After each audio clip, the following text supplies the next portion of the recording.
I thought that was good. Did Yeah, you? they'll chop, chop, chop. Great, great, It's all great. about the chop, chop, chop. As Chop it up. George Bernard Shaw said, Chop, chop. if I had more time, I would have written you a shorter letter. Oh, I thought you were going to say he said chop, chop. And I Well, was like, wow. He did also say that. Okay. Okay.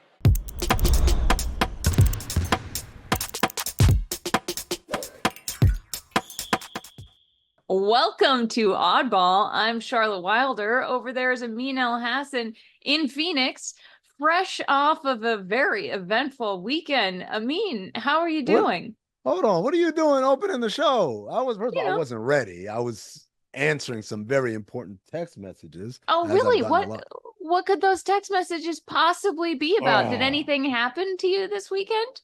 Well, I was in Dallas where Kyrie Irving hit an amazing shot, and I'm assuming that's what most of these texts are about. They keep saying from all types of people, "Whoa, what a crazy shot!" or "What's going on with this shot?" Like a lot of that's happening, and like clearly they're talking about Kyrie Irving because on Sunday he hit an amazing shot to beat the Nuggets with.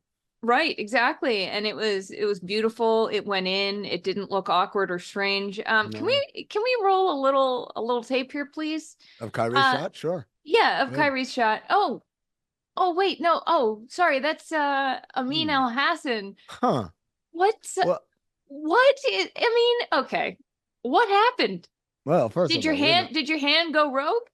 We're not certain. I mean, there's no facial recognition here. There's no name on the back of the jersey. There isn't even familiar garb or clothing. Those look like brand new sneakers handed out right before a celebrity game. So you can't even say, "Oh, I knew what it was mean by the shoes." So I don't know if I can confirm or deny that is me.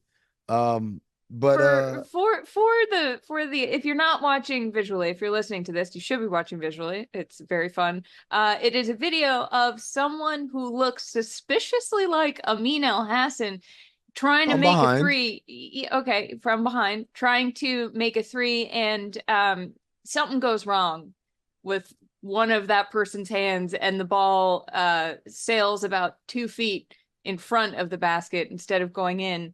If this were to be you, Amin, what would you say might have happened? So yeah, I feel more comfortable talking about hypotheticals than I do because again, there really is.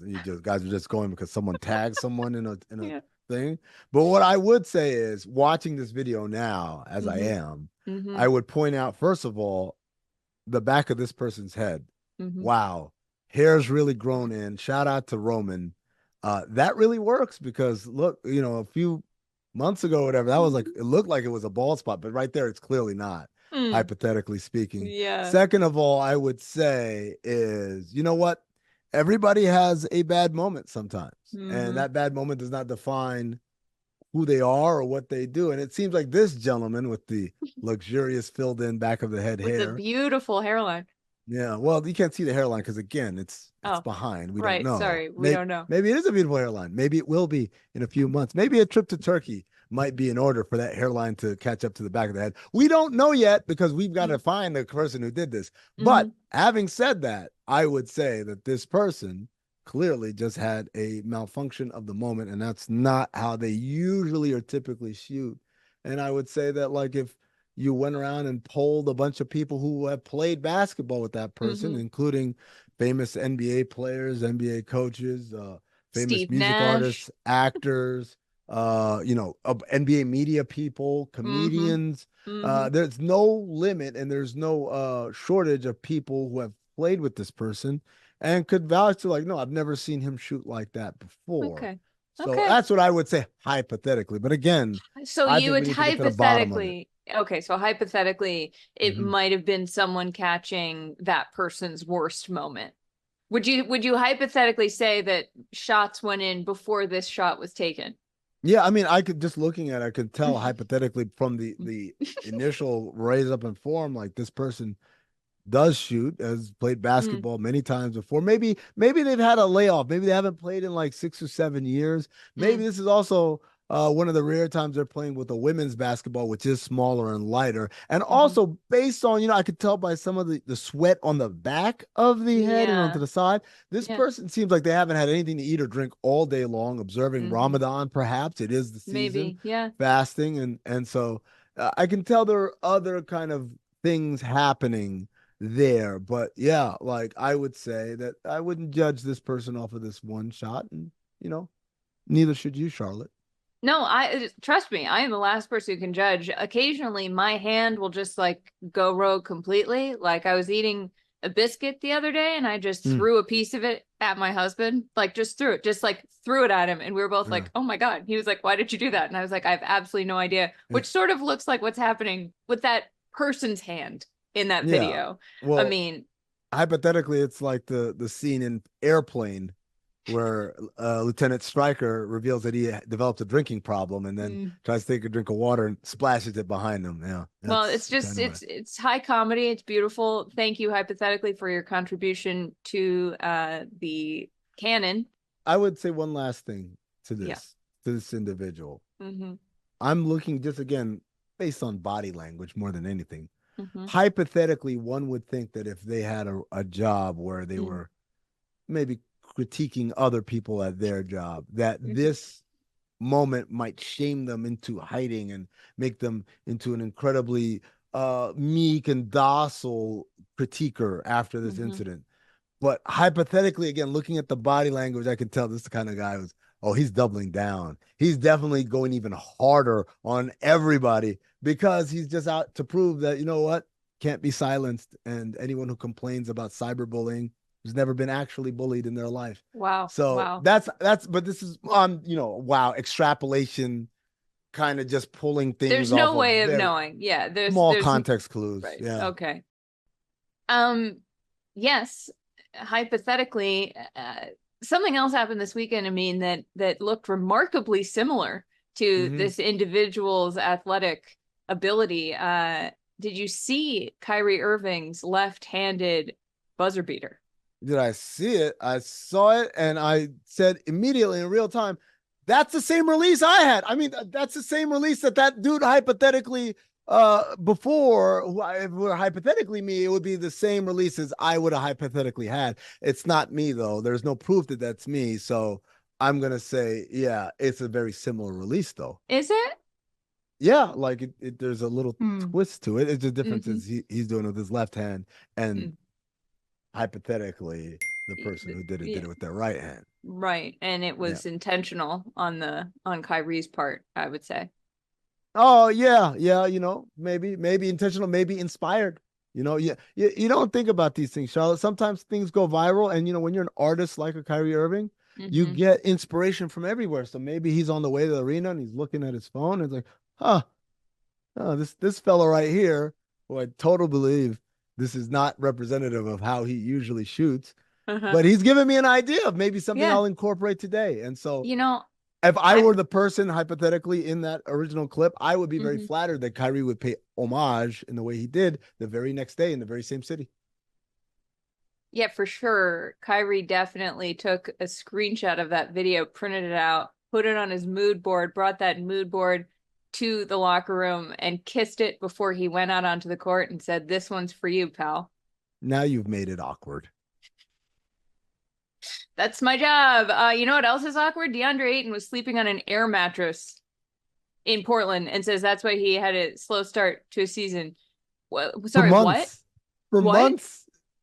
I can't sleep on an air mattress for a night, and I don't use my body for my job. Well, I mean, I talk, but I don't need to move. Charlotte, how long have you lived in your current residence? 4 years. The mattress you sleep on was purchased for the move, right? Yes. Okay.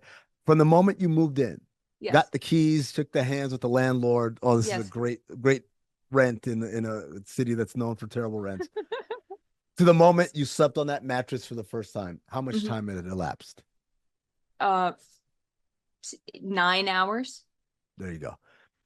It doesn't take much, particularly you didn't move in the middle of the craziness of your job. I'm taking it, right? No. Just like DeAndre Ayton didn't move mid-season. He wasn't traded. No. He moved in the offseason. So you had ample time to locate a mattress.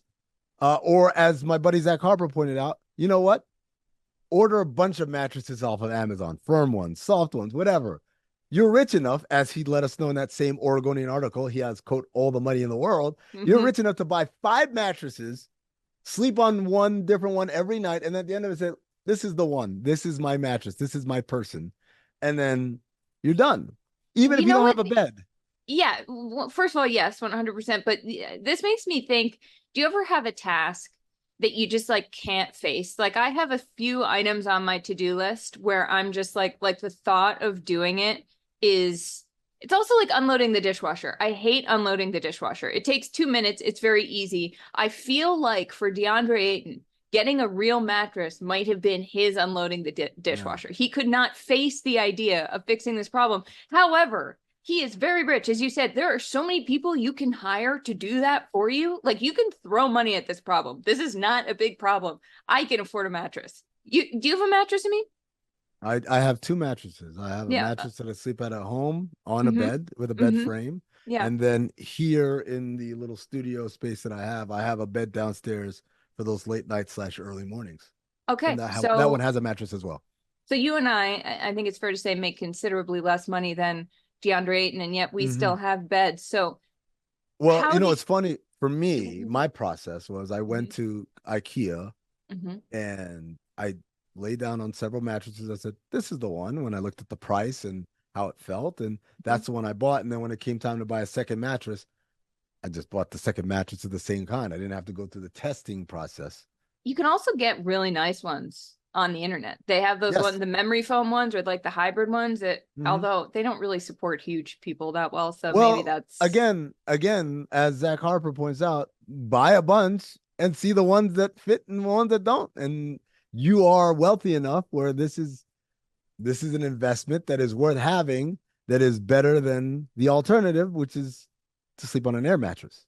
Is there any other piece of furniture that is as important for an athlete as a mattress? A box spring, maybe second. Yeah, maybe. Like that. That's where you sleep is number one. Everything else, because technically everything else you could do somewhere else, right? Oh, I don't have a great dining room table. Doesn't matter. I'm gonna go out to eat at a restaurant. Oh, I don't have a great living room or whatever. Doesn't matter. I stay in bed and watch TV there. Oh, I don't have a study or whatever. It doesn't matter. I'll go to the practice facility and watch film there. Like the only thing where it's like, yeah, more often than not, if you live here, the only two things you got to do, and really only two things any domicile needs to be able to do. Three things. Number one is house your things, right? So I'm not just leaving my stuff out in the open where people can take it, right? Number two is where to bathe and do my hygiene. Number three is where do I sleep? And everything else is irrelevant, right? Like, where do I eat? Where do I watch movies? Like, you can do that anywhere, but like bathing and sleeping and keeping your stuff safe and secure, those are the top options as far as what a domicile is supposed to provide. Okay, so here's my thoughts. A, he's lying and he needed something to blame it on, so he thought of the dumbest lie possibly imaginable. B, he had the nicest air mattress in the history of air mattresses. I need to know. No such thing. I want to know what this air mattress was. DeAndre Ayton, drop the brand, get sponsored. Also, he should get a mattress sponsorship now. If he has anyone on his team worth their salt, they are working the phones, calling Beauty Rest, being like, my man needs a bed.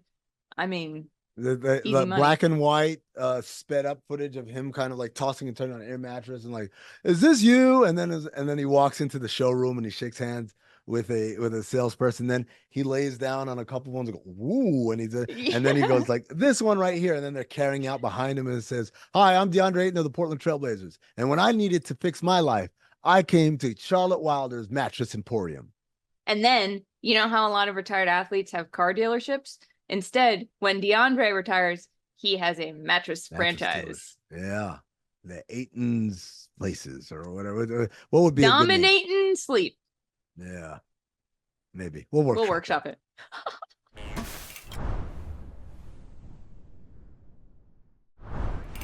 All right, Amin. A few months ago, I don't know, time is a social construct. We had two-time All-Star, 11-year NBA vet Isaiah Thomas come on the show, and he said this to us. So let's roll that clip.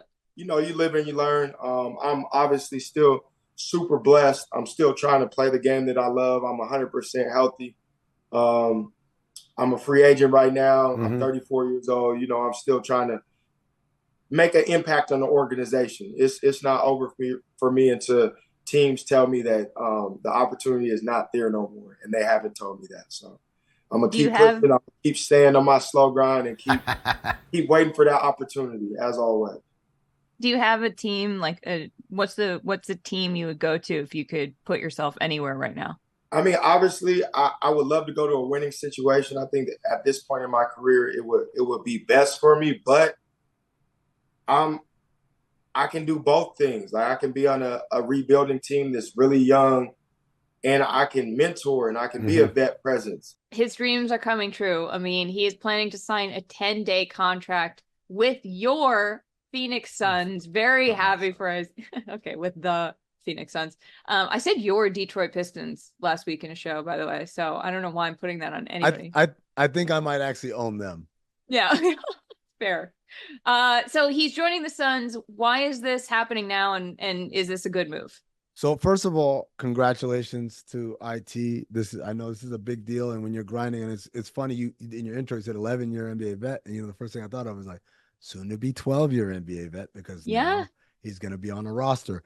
But the reality is, Charlotte, the thing I'm most happy about this is it's not like a pity pickup. It's not a hey, just come be a locker room vet on this young wayward team like he was when he signed with the Charlotte Hornets. This is a team that ostensibly is going places and has a need. And for almost 70 games this year, everyone has been saying, yo, the Suns need a point guard on their roster. They need an actual point guard on their roster. And they've tried to convince us, nah, point guard, why do we need a point guard? And so now here comes Isaiah Thomas being called up after a short stint in the G League where he averaged over 30 points a game, shooting almost 45% from three and averaging 5+ assists a game. And I just think that just from a leadership and ball handling standpoint, meaning someone who comes out on the floor, can handle the ball, but also get guys in the right places, be an extension of a coach on the floor, be shocker, an actual point guard. This is something they actually need. Then you look at, as I said, he's shooting with great efficiency from downtown. He's able to play make, and then also be a vet, someone who's played deep in the playoffs on some pretty good teams, who can bring that experience, particularly to a bench that is short on experience. I think for all those reasons, I'm happy for him to get another opportunity, but I'm happy that it's an opportunity with a good team that has a need for the things that he does. Yeah, that he earned by just continuing to grind. It is so difficult to keep working towards something when you have no guarantee that it will happen. So I'm super excited for him. I also think, I mean, this is the time of the 10-day contracts, and I'm going to make it my mission. Taj Gibson had that 10-day contract with the Pistons. We got him signed. Just kidding, Taj. You did that yourself. You're a great leader. Well, but we put some juice behind it. And I want the Suns to do the right thing. I want them to go from a 10-day contract for IT to a contract for the rest of the year, because you say that we were saying during the season they need a point guard. I feel like this was a conversation before the season started. It was like, okay, who's the point guard? And now they have one. And I don't know, maybe just keep him around, see what happens. We have 2 weeks left in March. We have about, after that, a little less than 2 weeks left in the season after that. So 10 days would take him about 2/3 of the way to that. So at that point, I would say, sign him a second 10-day and then sign him for the rest of the year and have him on your active playoff roster. And what the dream is now for Isaiah Thomas is to get to that point and then have a meaningful playoff game. Maybe it's a quarter, maybe it's half a quarter, but you come in, you provide a spark, your team wins a game. That's the best infomercial for any player with an uncertain future, is to do it on the biggest stage. So that's what I'm rooting for personally. All right, Charlotte, we got a little bit of show left. Let's run through a bunch of these different topics as quickly as we can. Let's start. I guess it would be Saturday night at Crypto.com Arena, Warriors, Lakers. The last 2 minutes of that game, Charlotte, took 23 minutes to complete because of clock malfunctions and also because of replays. After the game, Steve Kerr reiterated something that I've said for a long time, is we got too much replay in our sport. Also, though, one of the funniest clips I've seen in a long time, like they would start to play again and then realize the clock wasn't going and the refs are waving their arms. It was also sort of a metaphor, because here are these two teams who really wish they could stop time, and they literally did. At one point, they cut to Jennifer Lopez and Ben Affleck courtside, and Ben Affleck was clearly like just frustrated and disgusted by what was happening. Just the idea that the new Affleck meme just dropped. Yeah. It's like the idea that the man who is responsible for a series of Dunkin' Donut ads where he's wearing a tracksuit with Dunkin' Donuts logos all over it would be disgusted that this game would last so long. It's pretty hilarious. All right. Next headline. Mm-hmm. This was from our parents over at DraftKings. Shout out to DraftKings. Hey, Mom and Dad.